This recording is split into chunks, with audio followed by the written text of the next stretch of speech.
तो हेलो दोस्तों, आज बात करते हैं अपने जीरो मैट्रिक्स की। देखो, इससे पहले जितने भी मैट्रिक्स थे मैंने आपको समझा दिए। अब बात आती है जीरो मैट्रिक्स की। तो देखो, जीरो मैट्रिक्स किसे कहते हैं? तो ऐसा मैट्रिक्स जिसके सभी एलिमेंट यानी सभी अवयव कैसे हो, जीरो हो। जैसे ये एक मैट्रिक्स हो गया, 2x2 का मैंने मैट्रिक्स लिया, ठीक है, 2 रो। तो सारे एलिमेंट्स क्या है, जीरो। 3x3 का लूँ तो 0 0 0 0 0 0 0 0 0, यानी सारे एलिमेंट्स क्या हो, जीरो। ये 3x3 का हो गया, ठीक है। तो ऐसा मैट्रिक्स जिसके सभी अवयव क्या हो, जीरो, उसे क्या कहा जाता है, जीरो मैट्रिक्स। और इसे ओ से दर्शाते, इसे ओ से दर्शाते, इसे ओ से दर्शाते हैं, ठीक है। यानी ओ से रिप्रेजेंट करते हैं सभी अवयव जीरो हो, जीरो, सभी अवयव जीरो, यानी ऐसा मैट्रिक्स जिसके सभी अवयव जीरो हो से क्या कहा जाता है, जीरो मैट्रिक्स, ठीक है। अब बात आती है इसकी, अब देखो एक्सरसाइज की बात आती है। तो सबसे पहले मैं एक्सरसाइज कराना स्टार्ट करता हूँ आपके लिए। देखो, उनसे एक्सरसाइज कराने से पहले एक रिप्रेजेंटेशन यानी एक दर्शाने का तरीका मैं आपको बताऊं। देखो, सबसे पहले जैसे ये हमारी 2x2 की मैट्रिक्स है, ठीक है, ये मैंने ऐसे करके तो 2x2 की मैट्रिक्स का रिप्रेजेंटेशन क्या होगा। देखो, ए का मतलब पहला एलिमेंट, तो ये A11 होगा, ये A12 होगा, ये A21 होगा, ये A22 होगा, ठीक है ना। तो देखो पहली रो, देखो यहाँ पे क्रॉस करो, ये पहली रो है और ये पहला कॉलम है। तो ऊपर वाला कौन सा जो होगा, A11। यहाँ देखो कौन सी रो, पहली रो है, तो पहली रो। कॉलम कौन सा है, दूसरा, तो A12। यहाँ देखो ये रो कौन सी, वो रो कॉलम कौन सा है, कॉलम कौन सा, पहला, तो कॉलम पहला है। लेकिन रो कौन सी है, दूसरी, तो दूसरी रो है। आगे बात समझ में। यहाँ देखो रो कौन सी है, दूसरी रो। कॉलम देखो कौन सा है, दूसरा। यहाँ कॉलम देखो, कॉलम कौन सा है, पहला, और रो कौन सी है, दूसरी। हो गया ना। तो इसीलिए ये 2 1 है। तो इसका सारा रिप्रेजेंटेशन ऐसे ही है। अब जैसे 3x3 का, देखो 3x3 का मैं समझाऊंगा आपके लिए। जैसे 3x3 का, तो पहला क्या होगा, पहली रो है ना, A11 होगा पहली रो, तो A12 होगा पहली रो, A13 होगा पहली रो। तो है ये पहली रो, तो है ये पहली रो है, ये पहली रो। एलिमेंट कॉलम कौन सा होगा, पहला कॉलम, ये ऐसे करके पहला कॉलम, दूसरा कॉलम, तीसरा कॉलम। अब यहाँ आए कौन सी रो आएगी, दूसरी रो। कॉलम कौन सा, पहला, दूसरी रो, दूसरा कॉलम, दूसरी रो, तीसरा कॉलम, तीसरी। अब यहाँ रो कौन सी आ गई, तीसरी, तीसरी रो, पहला कॉलम, तीसरी रो, दूसरा कॉलम, तीसरी रो, तीसरा कॉलम। तो ये R2, R3, ठीक है। अगली बात समझ में। और ये C1, ये C2, ये C3, ठीक है। तो ये R1, R2, R3, ये C1, C2, ये C3। आगे समझ में। तो ये रिप्रेजेंटेशन होता है, यानी दर्शाना, ठीक है। अब देखो, अब नेक्स्ट, अब एक्सरसाइज के हम क्वेश्चंस करते हैं। तो एक्सरसाइज के क्वेश्चंस कराऊंगा मैं सबसे पहले आपको।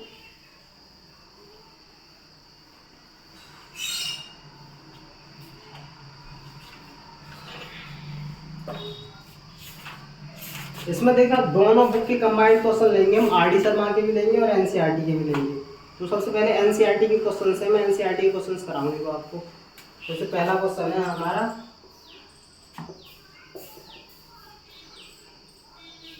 2 5 19 माइनस के 7 35 माइनस के 2 5/2 और 12 √3 1 माइनस के 5 और 17। क्वेश्चन पूछे आव्यूह की कोटि, अवयवों की संख्या। देखो क्वेश्चंस क्या क्या पूछे। नंबर 1, आव्यूह की कोटि, पहला question.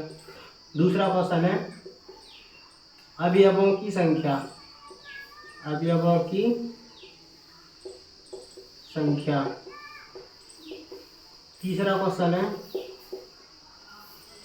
A13, A21, A33, A24 और A23। ठीक है, तो देखो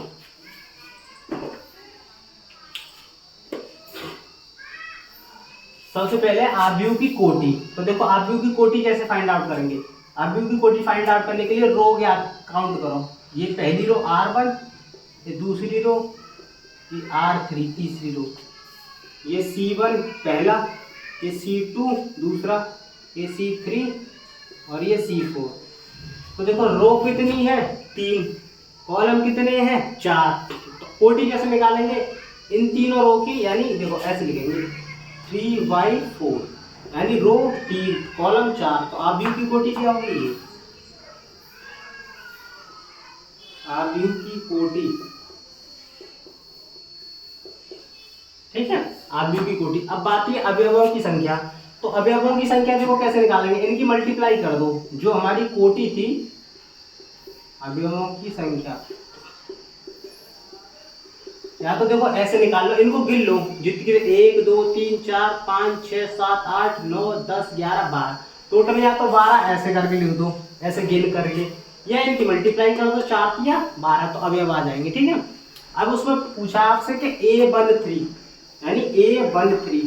तो देखो उसने कहा है पहली रो चलनी है हमें, कॉलम कौन सा देखना है तीसरा। तो पहली रो देखो, पहली रो यहाँ हो गई, यानी पहली रो तो ये हो गई, इसमें से कॉलम देखो तीसरा 1 2, कॉलम तीसरा ये। तो पहली रो और तीसरा कॉलम कहाँ इंटरसेक्ट कर रहे हैं, यही तो कर रहे हैं, पहली रो और तीसरा कॉलम। देखो तो A13 का मान कितना हो गया 19। दूसरा देखो A21,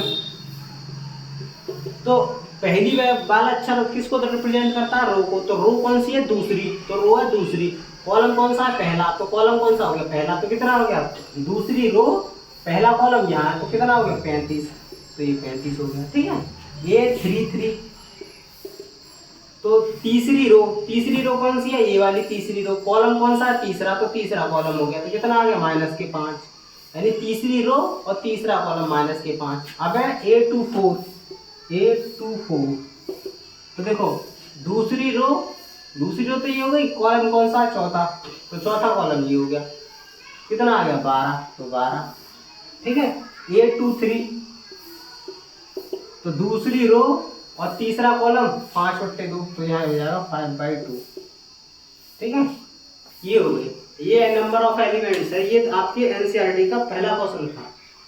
तो जितने भी ये एलिमेंट्स हैं, अब देखो इसमें से तुम प्रैक्टिस करके देखना, मैं आपके लिए क्वेश्चन दे रहा हूँ। देखो ये निकालने हैं आपको A34, A25, A22, A14, A12, A11, ये फाइंड आउट करने हैं इनकी वैल्यू। ठीक है, ये आपके लिए होमवर्क है। नेक्स्ट क्वेश्चन देखो,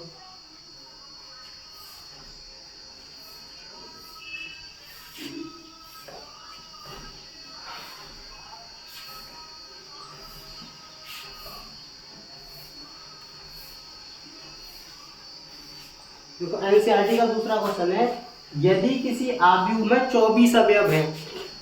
क्वेश्चन है यदि किसी आव्यूह में 24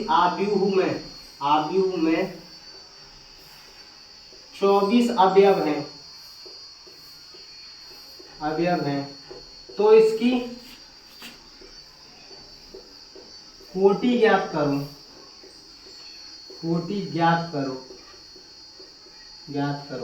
कोटि मतलब ऑर्डर फाइंड आउट करना है, इसका ऑर्डर कितना कितने का बना सकते हैं हम। ठीक है, एक और इसका आगे का नेक्स्ट है कि आव्यूह में, ये आपके लिए होमवर्क है कि जब अवयवों की संख्या कितनी हो 13, अवयवों की संख्या 13 हो, तो आव्यूह की कोटि, तो आव्यूह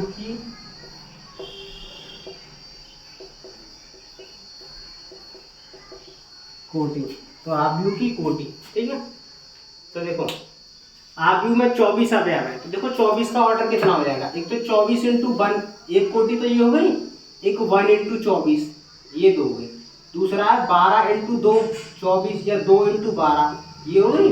तीसरा 3 × 8, तीसरा 8 × 3, चौथा मतलब इसके फैक्टर करने हैं। कोटि का मतलब फाइंड आउट करने के लिए इसके फैक्टर करने हैं, तो फैक्टर करना। और एक 6 × 4, एक 4 × 6।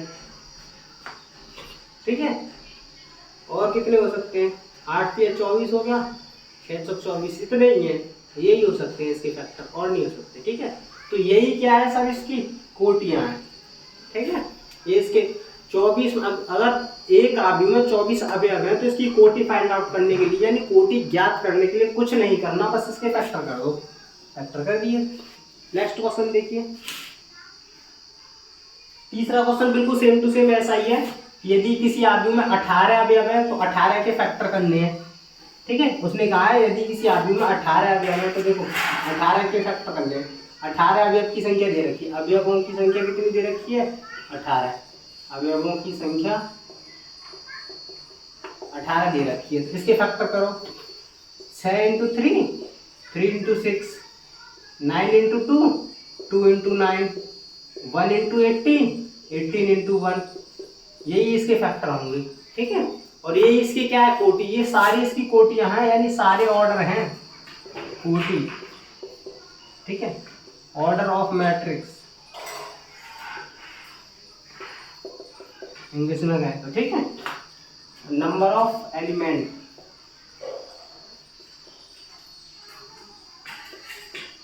ये ऑर्डर ऑफ मैट्रिक्स है। ठीक है, अब देखो नेक्स्ट,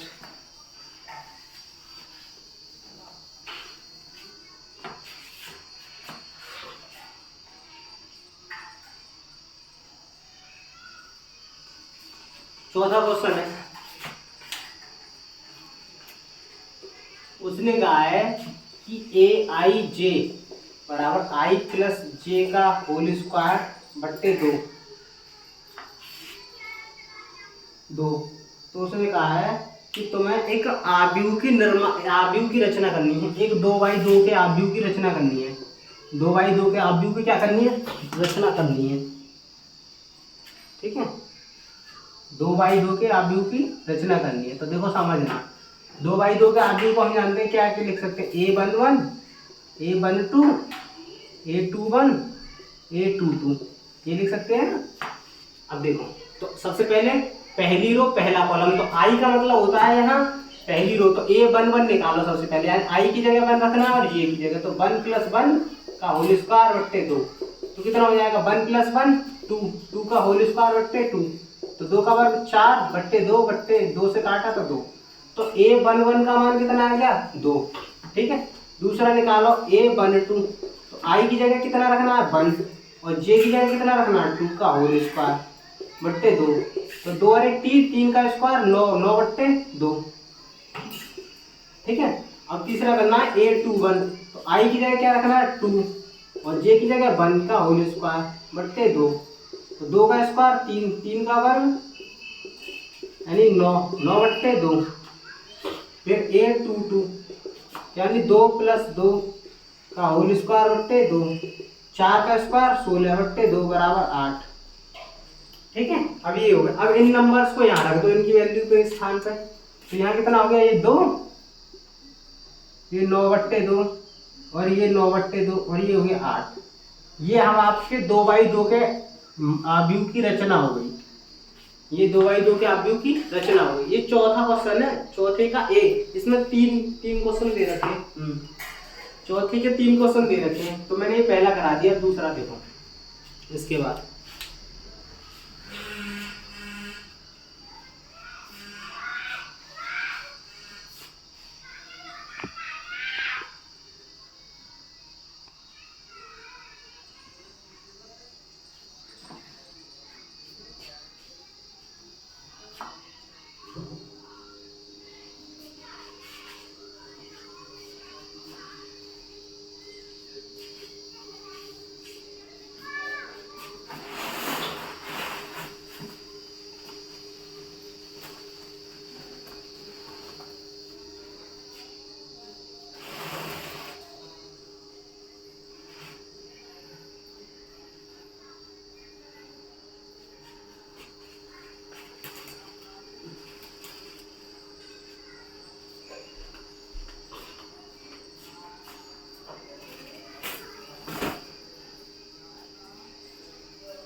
दूसरा क्वेश्चन है, देखो ए आई जे बराबर आई बट्टे जे दे रखा है। हाँ तो देखो, फिर 2/2 यानी सबसे पहले क्या निकालेंगे, ए वन वन, तो आई की जगह क्या रखो, वन रखो, और जे की जगह वन, तो कितना आ गया वन। अब निकालेंगे ए वन टू, तो आई की जगह क्या रखेंगे वन, और जे की जगह टू, तो वन बट्टे दो, ए टू वन, आई की जगह टू और जे की जगह वन तो टू, और ए टू टू, आई की जगह टू और जे की जगह टू, तो कितना आ गया वन।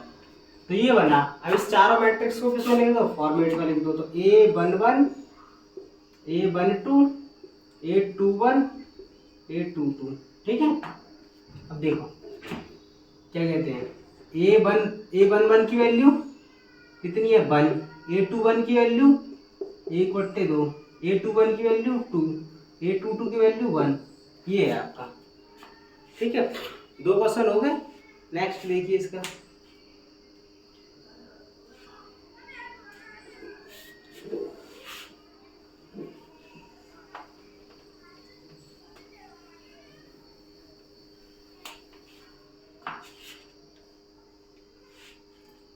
तीसरा क्वेश्चन है हमारा, ए आई जे बराबर आई प्लस 2j का होल स्क्वायर अपॉन 2, ठीक है।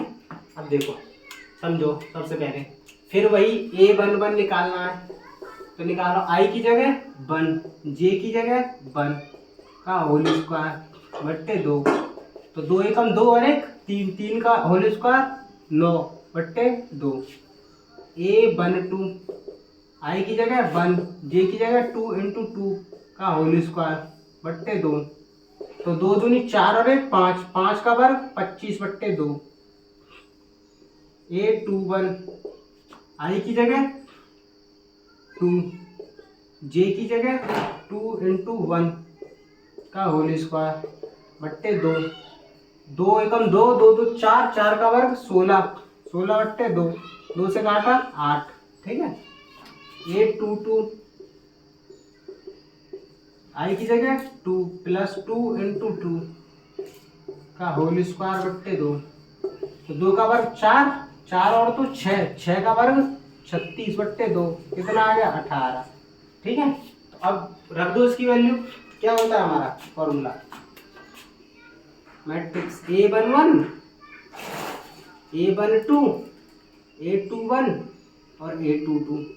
तो देखो ए वन वन की वैल्यू 9 बट्टे 2, ए वन टू की वैल्यू 25 बट्टे 2, ए टू वन की वैल्यू 8, ए टू टू की वैल्यू 18, ये आपका मैट्रिक्स। तो देखो 4 तक क्वेश्चन सामने करा दिए, आगे क्वेश्चन हम कल करेंगे, ठीक है।